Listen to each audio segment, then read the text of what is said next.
As the city of Berlin fell under heavy Soviet artillery in April 1945, there was a network of underground rooms in which Adolf Hitler, the Nazi dictator, along with the remaining members of his loyal staff and inner circle, were holed up in.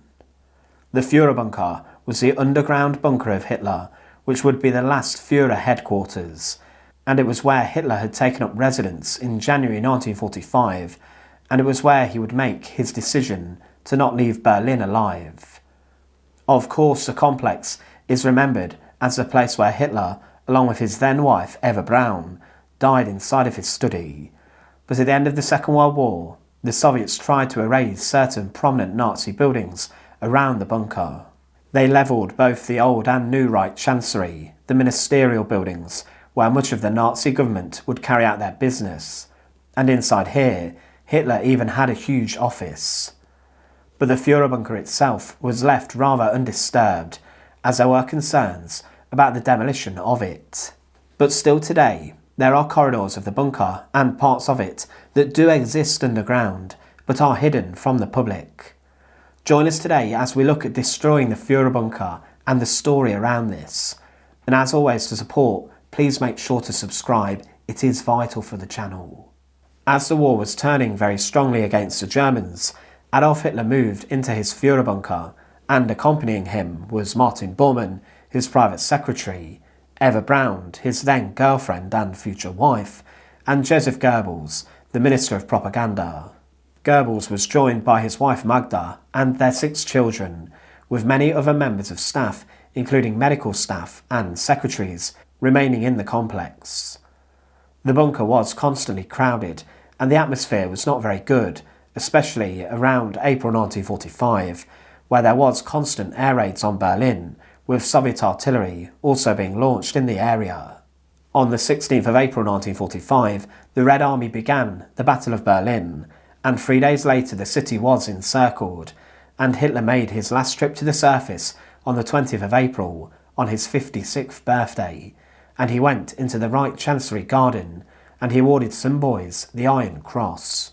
But Hitler remained in denial about the situation of the war, and Hitler learned of his former loyal friends betraying him, with Heinrich Himmler discussing surrender terms with the Allies, and Hitler then flew off the handle. He ordered executions, including that of Himmler's liaison Hermann Fegelein, but in the evening of the 28th of April, he married Eva Braun. Hitler shot himself around 40 hours later inside the bunker on the 30th of April 1945, and his wife took cyanide inside of his study. Goebbels was made the new head of government and the Chancellor, with the new head of state being Admiral Karl Dönitz. But in the days after, Goebbels had his children poisoned inside of the bunker, and he, along with his wife, died inside of the Reich Chancery Garden.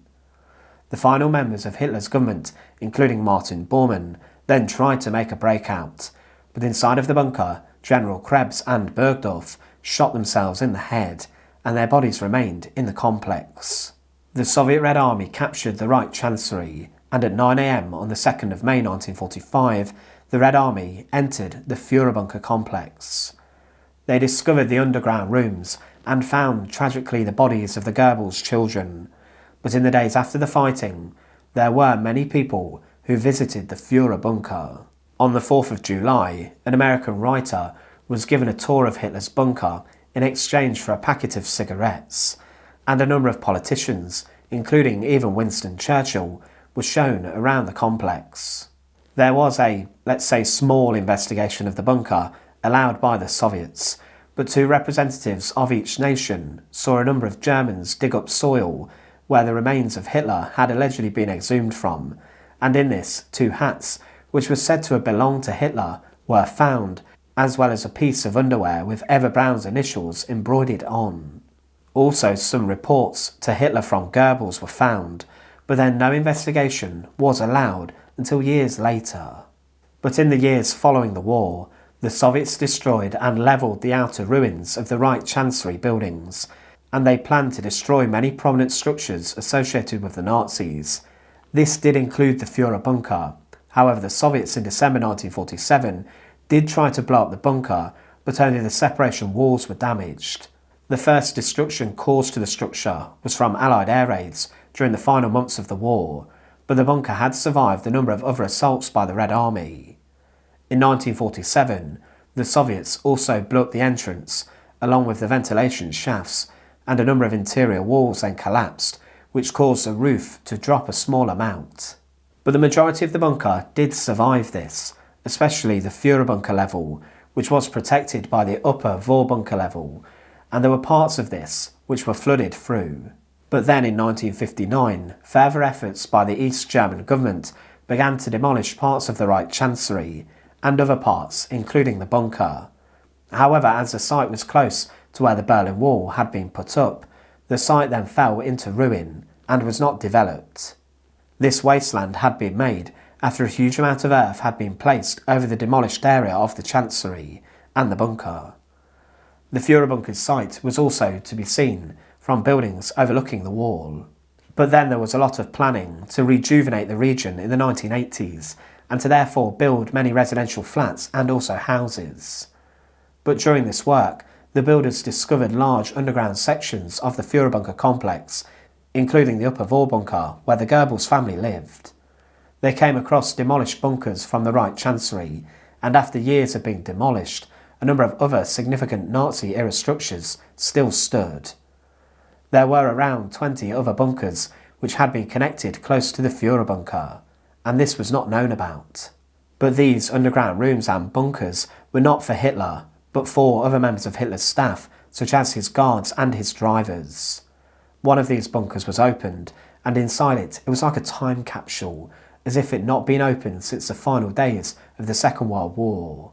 Inside of the bunker were weapons and other items including silverware, along with paintings showing SS soldiers fighting, and because of this, there was a lot of upset inside of Germany, and this specific bunker was then resealed very quickly. But it was in 1992 reopened and then documented, but there was some concern about it becoming a neo-Nazi shrine.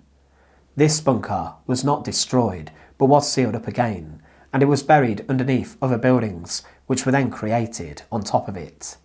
There were further attempts to demolish parts of the Fuhrerbunker at the end of the 1980s, and there were explosions aimed to blow up parts of it. The Fuhrerbunker was destroyed and was then ripped out due to the fact it was closer to the surface. But the Fuhrerbunker, the deeper level of the underground complex, did have its roof taken off, and then this was concreted over. With this, it does beg the question that underneath many houses that were created on the site, they are literally buried on top of the place where Adolf Hitler took his own life, and where one of the most evil men in history was burned and cremated. There were photographs taken in the 80s showing the inside of the Fuhrerbunker, and a number of these show the rooms heavily flooded and damaged by water. But many of the fittings, including the pipework, existed, and it's incredible to see what a complex this was. There are even safes and other items found in the complex, and authorities pumped out the water from the upper bunker before they demolished it. There was a debate inside of Germany whether these buildings should have been in fact preserved in some way, and then opened up as a tourist attraction for people to learn about the evils of the Nazis, but there was more concern that they would attract a significant amount of negative attention in the form of neo-Nazi groups pilgrimaging to the site of Hitler's death. Today, the construction of flats and other buildings in the area make it incredibly hard to imagine what the region would have been like at the end of the war, and a car park today covers up part of the Fuhrerbunker. But lying around 9 to 10 metres below the surface, still today is Hitler's bunker, which was not demolished, but instead filled over with concrete and built on top of, and the very room where Hitler died still exists in its form under the earth. Thanks for watching. To support our channel, please make sure to subscribe, and once again, thank you so much for watching.